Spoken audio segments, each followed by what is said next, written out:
Hi, and welcome to Geek Snobs Play Last of Us Remastered Multiplayer. My name's Rejo, half of the Geek Snobs crew. Now, I'm pretty sure some of you are asking, what are Geek Snobs? Well, we're a podcast that covers all the geeky topics near and dear to our hearts. From video games, movies, comics, music, we talk about it all. This YouTube channel is mostly our outlet for gaming. We do have our podcast posted up here as well, so if you want to check those out, go ahead and do so. But currently, we have a Let's Play Way Too Late series going for Gears of War, where we, myself and my co-host Mondo, hope to cover all 4 Gears of War games. Now this right here is actually the first of my Last of Us Remastered Factions videos. Mondo, the other co-host, doesn't have a PS4, at least at the moment, so I go at this alone. But I love this game back on the PS3 and hope to give you guys more gameplay now that it's on the PS4. Now, this series will be focused more on live play and my thought processes while playing this very different type of multiplayer game. Now, with that out of the way, onto the gameplay. Okay, so what I'm doing right now is playing Survivors mode. Now, there's 3 different modes of gameplay in the Last of Us Factions multiplayer. There's a supply raid, which is really just basic team deathmatch. There's this, Survivors, which is a round-based game. You eliminate 4 opposing team members in order to win the round. Best of 4, or I'm sorry, you get 4 in order to win. And there's interrogation, which is slightly more objective-based. You have to get some kills, get certain interrogation kills in order to open a lockbox in the opposing team's area. I haven't played it that much. It's interesting, but I don't think it's my thing. Might try it out again later. But anyways, supply raid is supply raid. That's funny. Survivors is, like I said, a very limited multi-round game mode. I just died, and I'm watching this guy play. It's a perfect bomb. If he hadn't died, that would have been so good. But, yeah, so watching him play, I'm going to spawn in now. All 4 team members on our side and all 4 on their side are going to spawn in. I'm playing the medic, or the at least support class with the shorty. Now, the shorty is essentially a snub-nosed shotgun. Very powerful, but has a very short range. Okay, got it. Okay, got it. And the reason I'm playing this, even though I'm not much of a fan of it, or at least because I'm pretty bad at it, is I'm playing a mission. Hold up. Now, missions appear every so often. I saw a guy right there. Appear every so often, and now I'm waiting for him to show up. Sorry, appear every so often, and you can choose whichever mission you want. It could be certain kills, or revives, or heals. That guy totally should have known that this gun. I don't know why. This guy was coming to revive his guy, and yeah, not a good idea. Alright. And the whole point of missions is you complete them in order to gain additional clan members, which is really just the scoring or leveling system of this game. I'm usually not very good at the missions, but I've been trying to do a lot better with the PS4 version of Factions. And I actually feel like I am. I think by about this point in the PS3, I would always just end up eradicating my entire clan, but I'm being a lot more careful now. Alright, so there's one guy left, and it looks like my team members are finding out where he is. Just killed one of our guys. Now, running generally isn't recommended in Factions because it actually paints you on the minimap about as good as firing a gun. So it's not a good idea, but we're doing it here because whenever someone on the opposing team is the last man standing, every few seconds or so, he can see our locations on the minimap anyways. And the guy should know that we're here to begin with. So I'm still going after him. I should just, you know.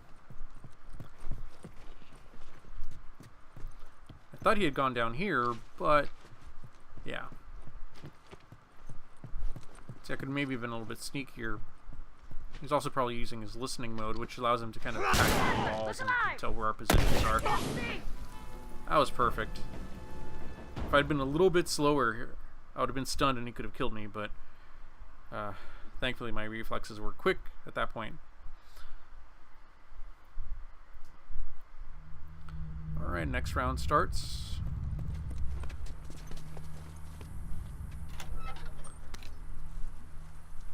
There's usually not enough in these first boxes for me to craft anything, which will actually give me points to help earn supplies.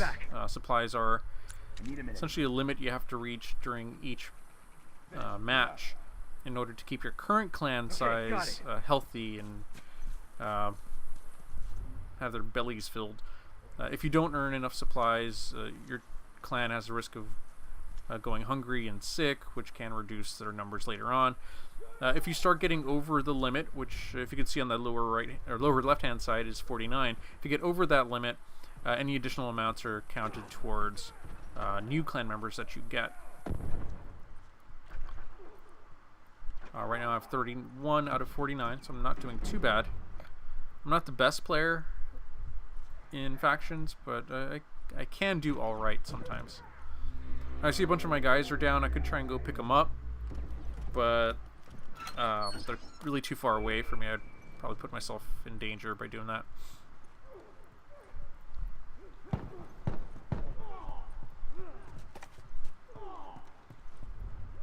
I don't know why I decided to get that. I don't need it. I don't. Okay, so I used listen mode. I saw that one dude was chasing my guy, and I kind of came up on this guy here. I don't know why he didn't care that I was shooting at him from the side.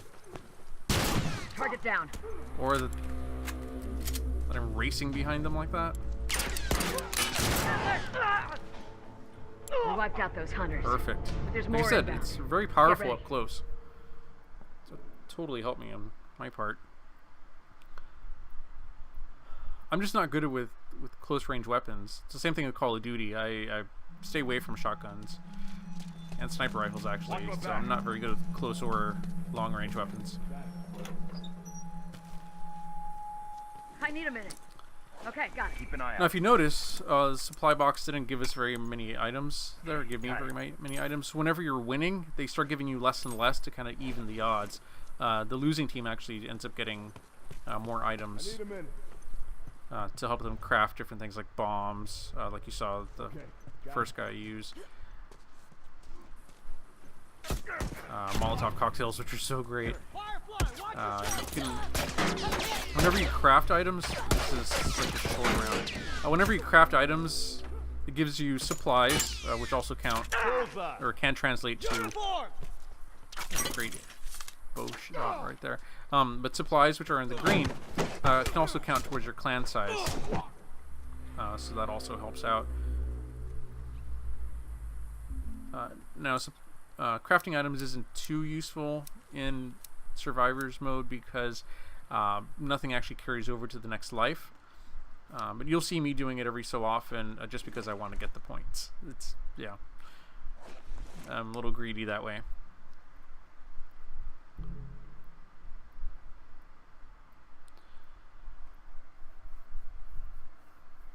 Now this guy's staying still. When you're staying still, you don't actually show up in listen mode.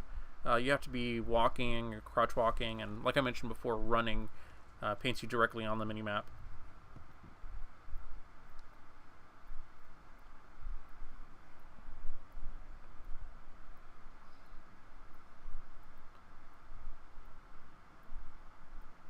He's waiting and waiting, and so are we.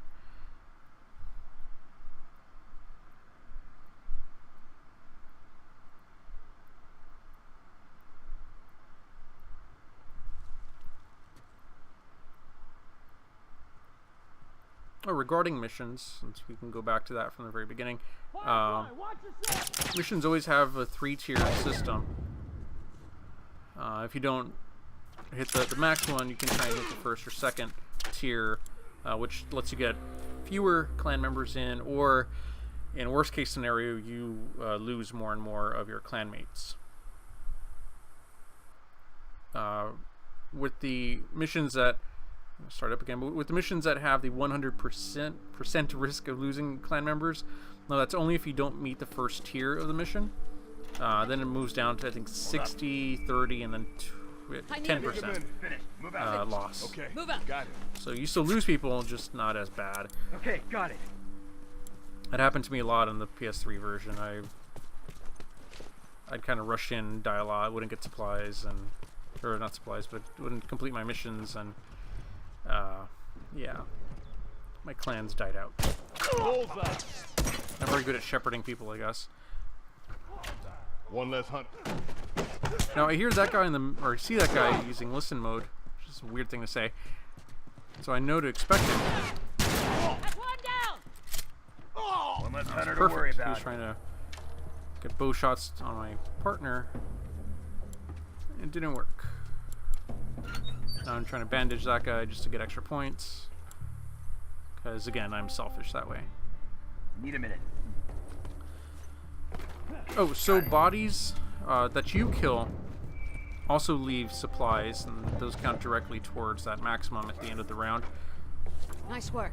So If any more of them show even up, if we I got hadn't this. reached maximum right now, those would count towards the end and help decide whether or not I get any sick or hungry people in my clan.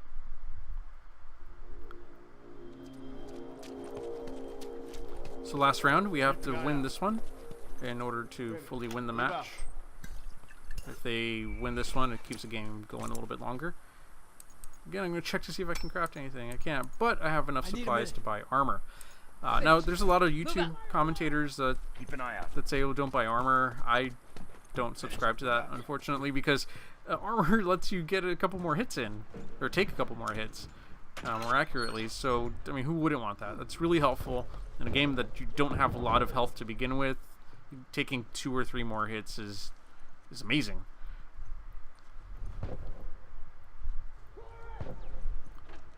I see all that fighting going on over there. So I'm going to head over. And I see that guy. So I'm like, oh, alright. Down. Get some good hits in. My teammate finishes him off. I get the supplies and decide to bandage. Because again, points. Points, everybody. You do things to help your teammates. You get extra supplies, or parts, and that helps your supplies at the end. Since we have this mostly wrapped up, I decided to try and get to a box. Shot from the side, but No one comes that. back. Good job. Area secure. I don't know why you rushed me. Alright, pack Well, up. thanks for Going watching, everybody. Please like, share, and subscribe. I'm gonna shoot this guy. Teabagging just